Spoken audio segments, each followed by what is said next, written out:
Fala pessoal! Fala meus queridos e minhas queridas! Sejam todos muito bem-vindos e bem-vindas a mais uma Dica Rápida com o Professor Antônio. Pessoal, lembra, essa é a segunda dica de gravitação. Se você não viu a primeira, corre lá, procura a dica sobre gravitação universal, em que a gente já falou um pouquinho do porquê os corpos se movimentam um em torno do outro, e a gente já viu um pouquinho também da evolução dos modelos do sistema solar. Fala galerinha, é isso aí, deu a louca no professor. Invertemos rapidinho a ordem das aulas aqui sobre gravitação, leis de Kepler. Então, leis de Kepler vem primeiro, mas é extremamente importante prestar atenção em gravitação universal que vem na próxima semana. Acompanha aí. Beleza? Hoje a gente vai falar o seguinte, já que existe esse movimento dos corpos um em torno dos outros, como é que isso acontece? Claro, a gente não vai entrar em sistema binário por aqui nem falar muito sobre energia de órbita, na verdade, falar nada. Mas é importante a gente entender o que está aqui, que eu trouxe para vocês hoje, que são as leis de Kepler. A primeira coisa que eu quero deixar claro para vocês é o seguinte, ó. As leis de Kepler são leis empíricas para o movimento dos astros. No caso, ele escreveu para os planetas do sistema solar. Hoje em dia a gente sabe que pode generalizar esse cara. Beleza. Eu quis colocar esses dois nomes aqui porque quem fez essas observações, porque a gente está falando de uma lei empírica, ela é baseada em observações, tá? Foram dois caras, o Tycho Brahe e eu nem sei pronunciar isso aqui, galera. Segredo.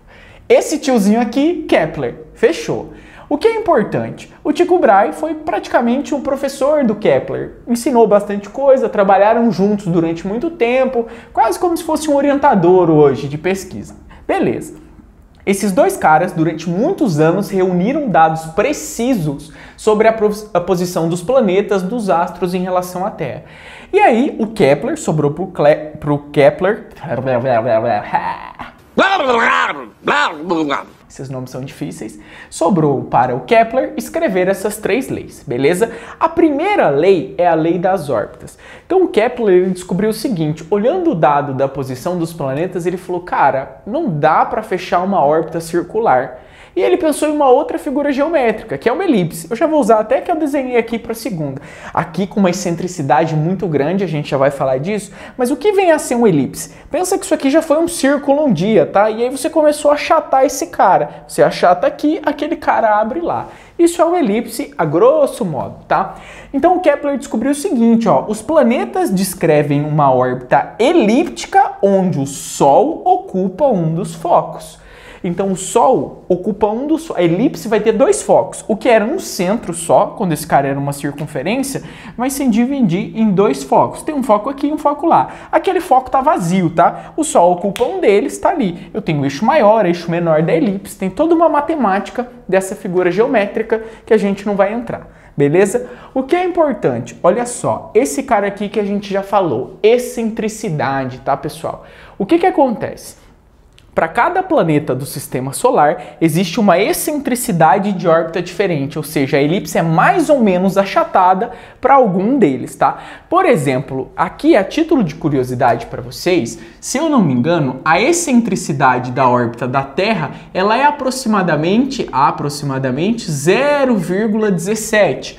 Ou seja, a órbita da Terra é praticamente um círculo. Quanto mais próximo de zero, mais próximo de um círculo essa elipse é. Agora, se você pegar, por exemplo, o planeta Mercúrio, a excentricidade do Mercúrio é quanto? É maior do que 1 alguma coisa. Então, Mercúrio é o planeta que tem maior excentricidade de órbita. Outra coisa que é importante, e eu vou colocar uma figurinha aí para vocês darem uma olhada,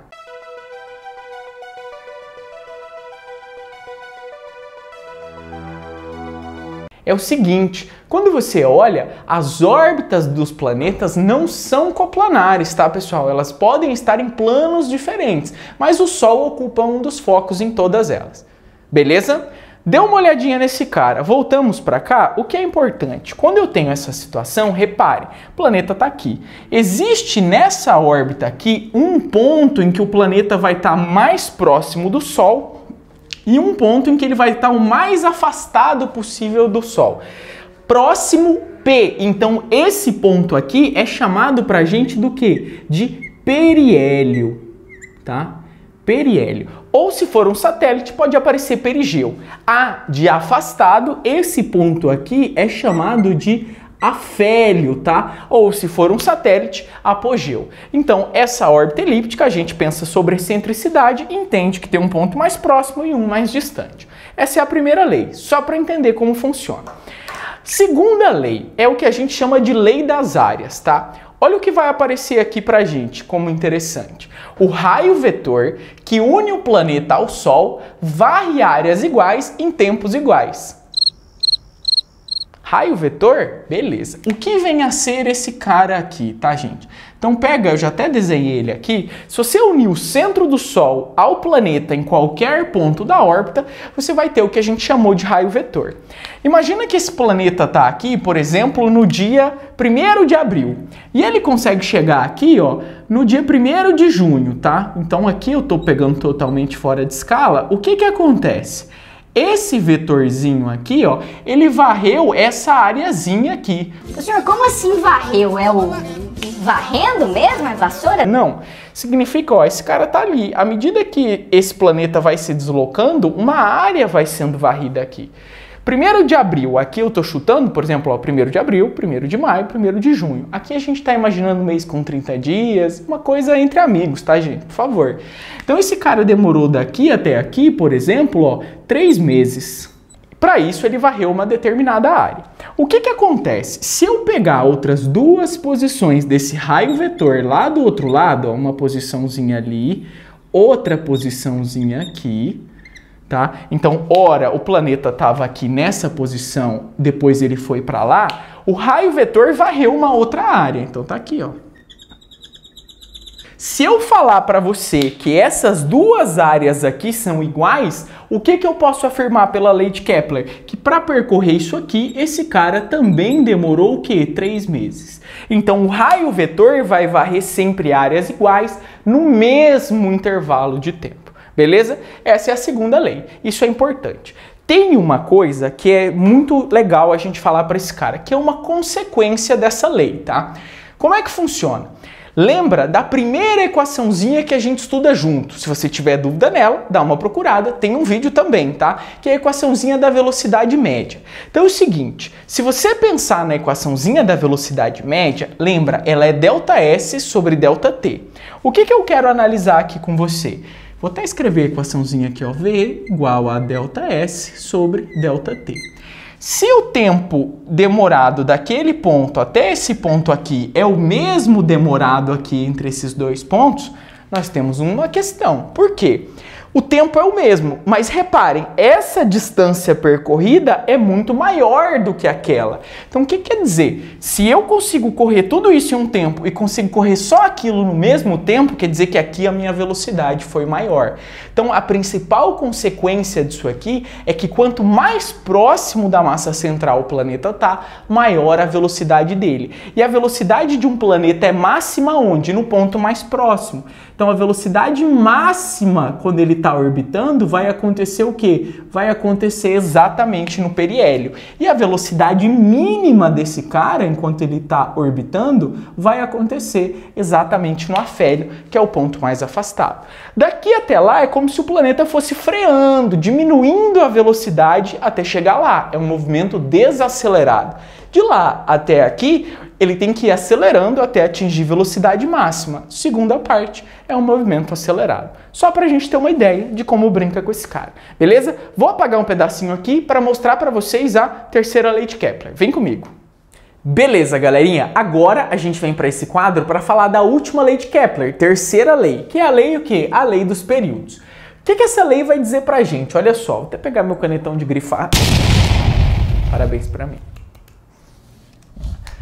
Que é o seguinte, o cubo do raio médio é proporcional ao quadrado do período de revolução. E aí o que eu tenho que tomar cuidado, tá? Eu tô falando do cubo do raio médio. Esse raio médio é o raio médio da órbita, tá? Não tem nada a ver com o raio do planeta. Uma coisa é você pensar, bom, o planetinha 1 que tá aqui, ó, ele tá ali, ó, o planetinha 1, ele tem um raiozinho de revolução, aliás, um raiozinho do planeta, que é um planetinha esférico.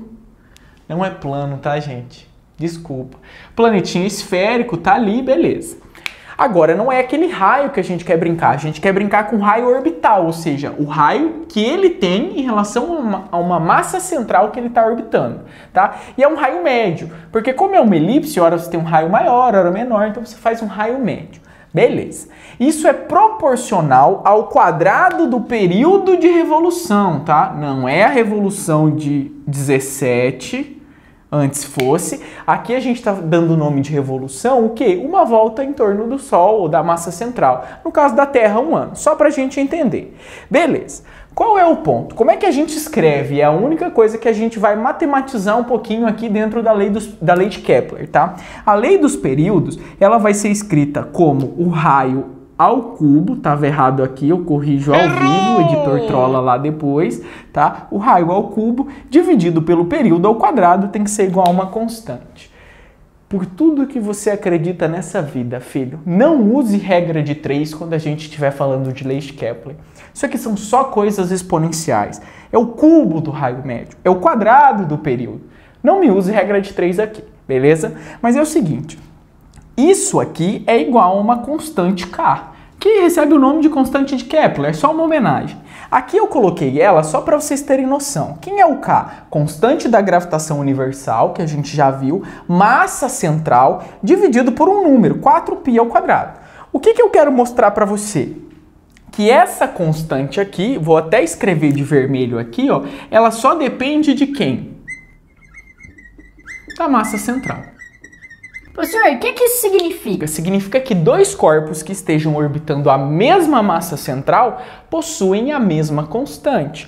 Por exemplo, aqui eu coloquei dois corpos orbitando a mesma massa central que está em um dos focos. Então eu poderia escrever o seguinte, ó, o raio do planeta 1 ao cubo dividido pelo período aqui, ó, do planeta 1 ao quadrado, eu posso escrever que é igual ao raio do planeta 2 ao cubo dividido pelo quê? Pelo período, tá, do planeta 2 elevado ao quadrado. Por quê? Porque eles estão orbitando a mesma massa central. Posso fazer isso também, pessoal, por exemplo, para Terra e Saturno? Posso, porque os dois estão orbitando a mesma massa central, que é o Sol. Posso fazer isso para a Lua e para a Estação Internacional Espacial? Posso, porque eles estão orbitando a Terra. Mas não posso fazer para a Lua e para Marte. Tá? Marte está orbitando o Sol, a Lua está orbitando a Terra. Então depende sempre da massa central para brincar com esse cara. Geralmente você vai poder usar o raio na unidade que ele te der, tá? Pode usar metro, metro, quilômetro, quilômetro, aqui não tem problema na hora de aplicar esse cara. O que é importante, tá? Se isso aqui for envolver a Terra, por exemplo, se for, por exemplo, Terra e Saturno, como eu te falei, ele perguntar o período de revolução de Saturno em dias terrestres. No lugar do período da Terra, coloca em anos primeiro, para depois você no final multiplicar por 365 e vai facilitar muito a sua vida não ter que colocar 365 dias ao quadrado. Então essa é uma mini dica dentro da dica, bem rápida, beleza? Entendemos esse cara. Por último, uma última análise que eu quero fazer com vocês. À medida que a gente colocou uma proporcionalidade nesses caras, presta atenção aqui o seguinte. Quando você está indo para um planeta que tem raio orbital maior, ou seja, quando você está indo para um planeta que fica mais longe da massa central, ou seja, quando o raio orbital aumenta, o que tem que acontecer com o período de revolução? Também tem que aumentar, porque eles são proporcionais. Claro que tem aqui uma questão de cubo e quadrado e etc. exponenciais. Mas quer dizer o seguinte, quanto mais distante eu estou da massa central, mais tempo eu demoro para dar uma volta nela, beleza? Então isso não depende da massa do planeta, tá? Por exemplo, Júpiter tem uma massa muito maior do que a Terra. E Júpiter demora muito mais tempo para dar uma volta em torno do Sol, está mais afastado. Plutão tem uma massa muito menor e às vezes Plutão nem é planeta, né? A gente tem que dar uma ligada para saber se está valendo ainda. Qual é o ponto? Ele tem uma massa muito pequena, mas ele é o que mais demora de todos. Por quê? Porque ele está mais afastado. Então não depende da massa do planeta, só da massa central. Beleza? Entendendo esses carinhas aqui, entendendo essa proporcionalidade, a gente fecha essa dica rápida sobre lei de Kepler. Valeu!